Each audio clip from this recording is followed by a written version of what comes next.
I teach both graduate students and undergraduates in the field of psychology, education, human development. And I think that the undergraduate student in 2025 is a very different undergraduate student than I think I've known of in the past, because they have been, I think, throughout their development, overwhelmed by more media than they can process. I think they have a difficult time discerning, in some sense, truth from fiction, but discerning what's important to attend to and what's not important to attend to. I also think that they're attached so much to social media that I don't think I've seen a capacity for quiet reflection. Right. I think there's always noise in their head, whether it's real noise from an earphone or something or a media thing, or it's just the stuff in their head that rattles around from they've heard. So that worries me about the current student, that they are a little bit overwhelmed by so many fronts and have a hard time discerning what is good information and what's valid and what's accurate, you know. On the other hand, I do find, and this is true for the undergraduate and graduates, I find every so often a student that has this freakin' spark of excitement about learning and about education and about life. And it says to me, well, you know, what I said to you earlier, we're not going to be here in 100 years. There's going to be a generation of people who can bring us along, you know, these next couple of years. I mean, there's good people out there and the students are there. So oddly enough, I know I began this message on a dark note. I actually think I ended on a positive note. I'm kind of excited about the students I've been working with and seeing, you know. For the most part, I teach undergraduate students, although every now and then I'll have a graduate student that was working with a graduate student in differential equations on her dissertation, but that was a number of years ago. And there are times I teach in the School of Theology at Seton Hall.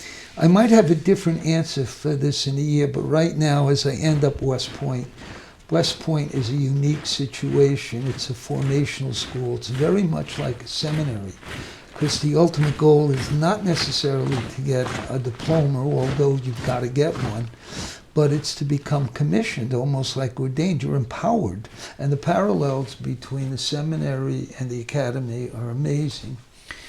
In fact, just this past weekend, or this past Friday, it was the beginning of the Family Day weekend, and parents came into my office with their sons or daughters. And these are plebes, these are freshmen, and you look at the pride. And I says, I can't imagine how proud you are. And now I'm teaching an advanced plebe math course, and this is like the highest group of them. So it's like the best of the best of the best. And these kids are off the charts. Yeah, yeah. And I say, you know, and we talked about this, you know, how do you look at the future? I says, when I look at these young men and women, I'm not worried. They're getting the best possible education. Now, I realize not every place is West Point, and West Point has its own issue. I tell people, West Point's not heaven. It's close, but it's not heaven. And there are issues. But even when you go into the gates, you're not only going to a place, it's like you're going back in time.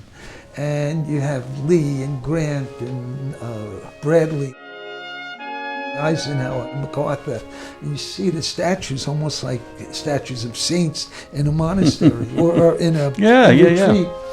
So, but I suspect when I'm back at Seton Hall next year, I think things will change a little bit, but they have a great education there, and it is a Catholic school.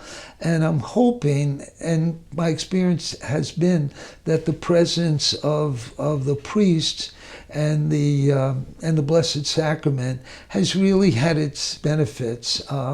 We have our problems, but we all do, right? Every place we're going to have issues.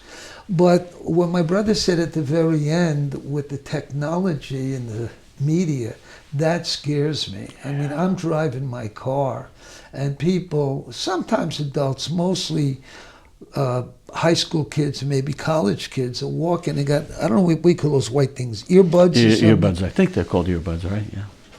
And they're looking at their phones, not even saying thank you. They just are walking across the street. Oh, sure. And yeah. I yeah. don't see them as engaged with one another. I don't think I they're know. playing ball. I don't even think they're doing video games a lot. And I that think even happens at everything- tables in restaurants. Oh, where- absolutely.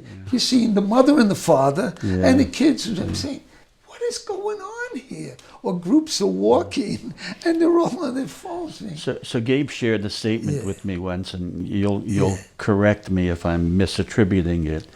I don't know if it was another Thomas Aquinas statement or it was Chesterton speaking Yeah, about right, Aquinas in the Dumb Ox, Right, in right. the book The Dumb Ox.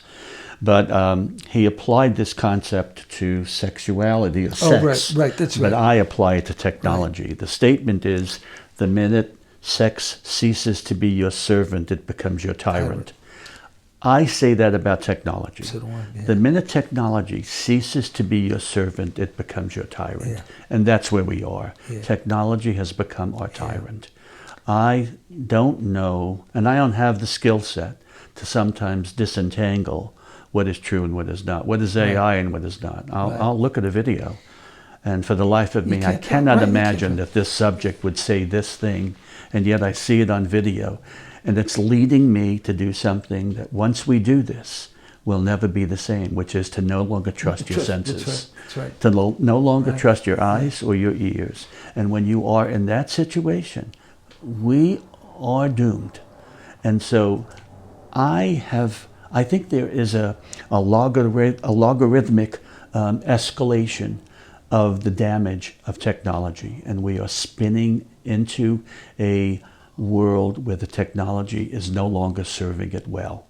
For all of the benefits in diagnostics, medicine, or communication, all of that stuff, the unintended side effects have been worse. So I can understand why people want to live off the grid, where they want to find their farm, grow their own stuff, live away from this all. Have no TV. So that worries me, I have to say, about the world we're in today.